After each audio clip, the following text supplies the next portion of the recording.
Hello दोस्तों, 18 तारीख से आपके पेपर हैं बोर्ड के। और उसमें पहला पेपर आएगा हिंदी का।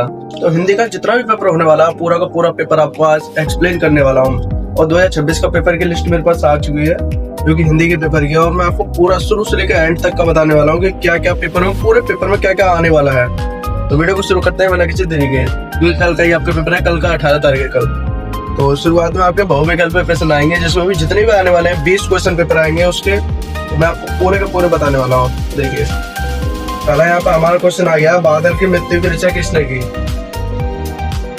बादल की मृत्यु, तो इसकी रचना हमारी की गई है राम कुमार वर्मा ने। राम कुमार वर्मा जी ने। ठीक है, जितने भी पेपर वो जितना भी बहुविकल्प क्वेश्चन आने वाले हैं वो सभी मैं आपको बताने वाला हूँ। तो देखिए, और दूसरा क्वेश्चन हमारा क्या है, मानसरोवर नाम से 8 अंगों को संकलित कीजिए। मानसरोवर,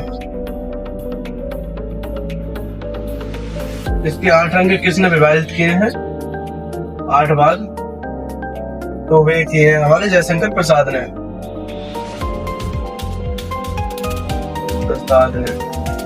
ठीक है, अब हमारा तीसरा क्वेश्चन जो है वो है, शेखर एक जीवनी उपन्यास लेखक कौन है? शेखर एक जीवनी जो उपन्यास लिखा है उसके लेखक कौन है? तो शेखर के लिए प्रेमचंद है। शेखर उपन्यास के। ठीक है, अब हमारे चौथे क्वेश्चन की तरफ बढ़ते हैं हम। अरे यार रहेगा यार, ये किसकी व्याख्या है? चौथा क्वेश्चन है ये हमारा। ये इम्पोर्टेंट क्वेश्चन जो आपको बताने वाला हूँ, क्योंकि 2026 के पेपर लिस्ट जो मेरे पास है उसी में से ये चीज बताई गई है। तो अरे यावर रहेगा यार, इसकी व्याख्या की है यात्रा साहित्य ने।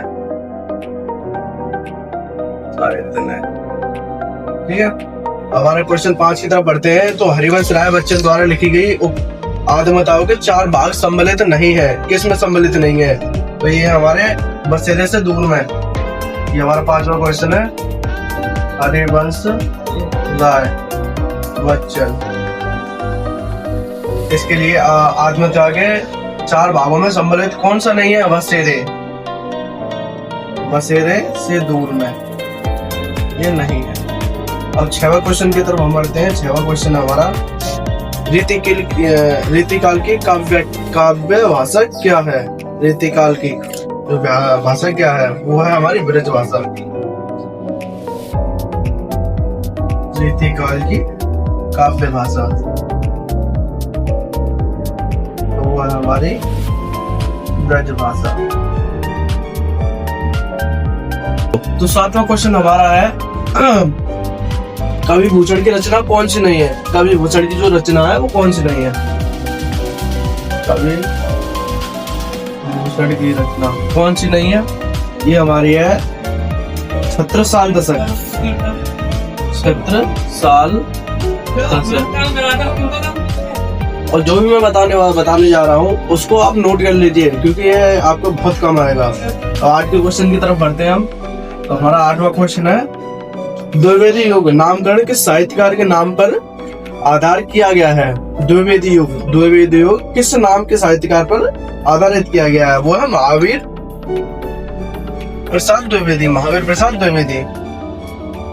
द्विवेदी युग साहित्यकार, तो ये है हमारा महावीर प्रसाद द्विवेदी। ठीक है, अब बढ़ते हैं 9वें क्वेश्चन की तरफ। हमारा 9वां क्वेश्चन है, तार सप्तक के कवियों का अग्रय क्या कहकर संबोधित किया गया है? तो तार संबोधित, तो ये हमारा क्या गया है? पथ के साथी के द्वारा।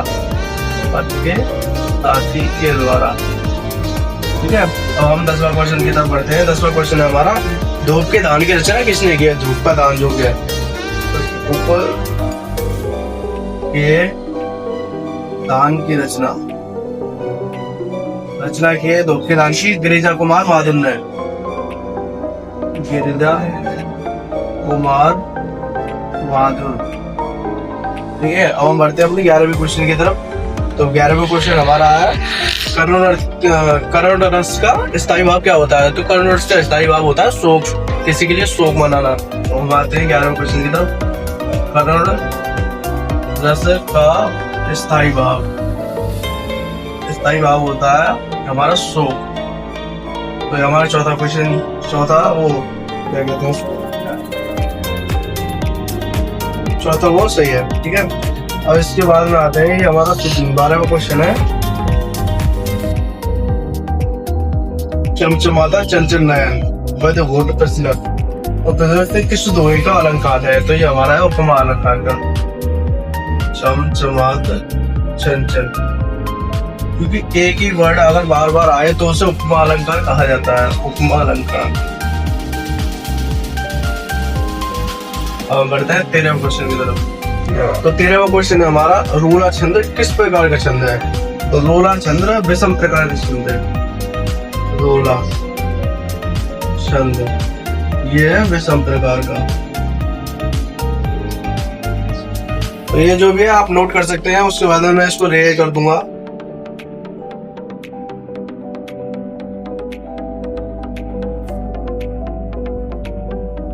करती हूँ मान से जा तो स्टार्ट। तो अब आ गए हम 14वें क्वेश्चन। तो 14वां क्वेश्चन है, अद्यत्व प्रत्यक्ष उपसर्ग क्या है? तो इसमें आदि भी हो सकता है, आदि भी हो सकता है, यश भी हो सकता है। तो इसका मतलब उपयुक्त सभी हो सकते हैं। ये अध्यक्ष, इसके लिए यश भी हो सकता है, अक्ष भी हो सकता है और आदि भी हो सकता है। तो इसके लिए हम चारों को सही कर देंगे। उपयोग क्या बात है 15वें क्वेश्चन की तरफ। तो 15वां क्वेश्चन, जिस समाज का पहला पद संख्यावाची हो उसे समुदायों का बोध होता है, उसे क्या कहते हैं? तो उसे कहते हैं अव्यभावी समास। जिस समाज का संज्ञावाची हो उस समाज को क्या कहते हैं? उस समाज को कहते हैं अव्यभाव समास। खेर से शब्द तत्सम रूप क्या है? खेर का तत्सम रूप क्या है? तो खेर का तत्सम रूप है नीर। खेर का तत्सम रूप तो नीर हो जाएगा, ठीक है। क्वेश्चन सही। 17वां क्वेश्चन आता है हमारी तरफ। तत्समय विविक्त और वचन क्या है? तो तत्समय विविक्त 2 वचन और 1 वचन है। क्या नाम है? तत्समय के बहुवचन विविक्त वचन बताने हैं। तो इसमें आपका दो ही क्या है? द्वितीय, हाँ द्वितीय विभक्ति और 1 वचन हो जाएगा, ठीक है। अब 18वें क्वेश्चन की तरफ बढ़ते हैं। जिस वाक्य से आश्चर्य, दुख या सुख का बोध हो उसे क्या कहते हैं? तो विस्मयबोधक वाक्य कहते हैं उसे, जिसमें दुख भी आए और सुख भी आए, दोनों का बोध हो, तो इसको हम कहते हैं विस्मयबोधक वाक्य। तो चलते हैं 19वें क्वेश्चन की तरफ। क्वेश्चन रहेगा, इसके बाद में आपको आईआईटी जी बताएंगे। 19वां क्वेश्चन हमारा, रोहन से चला नहीं जाता। लो, रोहन से चला नहीं जाता, इस वाक्य में कौन सा वाक्य है? तो इसमें है भाववाचक, भाव वाक्य है, क्योंकि रोहन से चला नहीं जाता क्योंकि वो विकलांग है। तो इसमें आ जाएगा भाव वाक्य, क्योंकि वो सोच रहा है लेकिन कर नहीं पा रहा, तो भाव है उसके अंदर, ठीक है। अब ये आता है आपका लास्ट में क्वेश्चन, 20वां क्वेश्चन। इसमें निम्नलिखित में से अविकारी शब्द है, कौन से अविकारी शब्द है? तो इसमें बालक है, पुस्तक है, पुराना है, निकट है। तो इसमें निकट आपका अविकारी शब्द है। निकट अविकारी शब्द। यहाँ तक आपके बहुविकल्प में क्वेश्चन हो चुके हैं, इसमें आप देख सकते हैं, और आपको इसका स्क्रीनशॉट वगैरह लेना हो या रिवाइज करके देखना हो देख सकते हैं। इसके बाद हम आगे बढ़ते हैं, जो आपके क्वेश्चन आने वाले हैं, जो भी जीवन परिचय वगैरह जो भी कुछ आने वाला है वो सब मैं आपको अभी बताने वाला हूँ। तो खंड हाँ में आ चुके हैं हम। तो गद्यांश के इसमें कुछ पैराग्राफ आएंगे जिसमें कि आपको पैराग्राफ में से क्वेश्चन छांट के करने हैं। उसमें आपको 3 क्वेश्चन आएंगे, लेकिन आपको उसमें व्याख्या करनी है उसकी, और दूसरे में आपको एक लेखक का नाम लिखना है। जो भी आपने किताब थोड़ी बहुत पढ़ी हो हिंदी की, तो उसमें थोड़े बहुत पैराग्राफ आते हैं, तो उन पैराग्राफ में से आपको लेखक का नाम चुन के लिखना है, परिचय का नाम वगैरह जो भी है, उसमें से आपको छांट के करना है। तो इसमें आपको 2-2 नंबर के 3 क्वेश्चन आएंगे, तो इसमें आपके 6 नंबर कलेक्ट हो जाएंगे।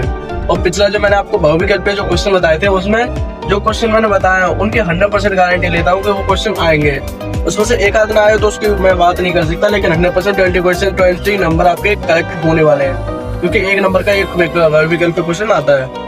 तो इसमें भी आपको मैंने बता दिया गद्यांश के जो भी है वो आपको 6 नंबर मिल जाएंगे, थोड़ा बहुत काफी पढ़ के जाना है, ठीक है। उसके बाद में आ जाते हैं आप पद्य की तरफ। तो पद्य में भी यही चीज आएगी, आपको 6 नंबर इसके मिलेंगे, लेकिन उसमें आपको खाली एक चीज याद करके जानी है, उसकी व्याख्या करनी है पहले क्वेश्चन में, दूसरे क्वेश्चन में उसको आपको बताना है कि क्या किसके ऊपर है, और तीसरे में लेखक का नाम लिखना है। अब यहाँ पर हम आ जाते हैं, यहाँ पर आता है आपका 30 नंबर पे संस्कृत का संदर्भ, जो कि आपको हिंदी में करना है, जो कि आपको क्या नंबर का था, 5 नंबर का। तो संस्कृत आपको थोड़ी बहुत आती हो तो कर देना, वरना वैसे तो आपको ये 5 नंबर मिल ही जाते हैं, जैसा आपको आए वैसा आप कर देना, ठीक है। संस्कृत में आपको 2 मिलेंगे, 2 में से आप 1 को कर सकते हो। और इसके बाद हम तीसरी तरफ बढ़ते हैं, तो इसमें आपको एक अब आते हैं गद्य के जीवन पद्य।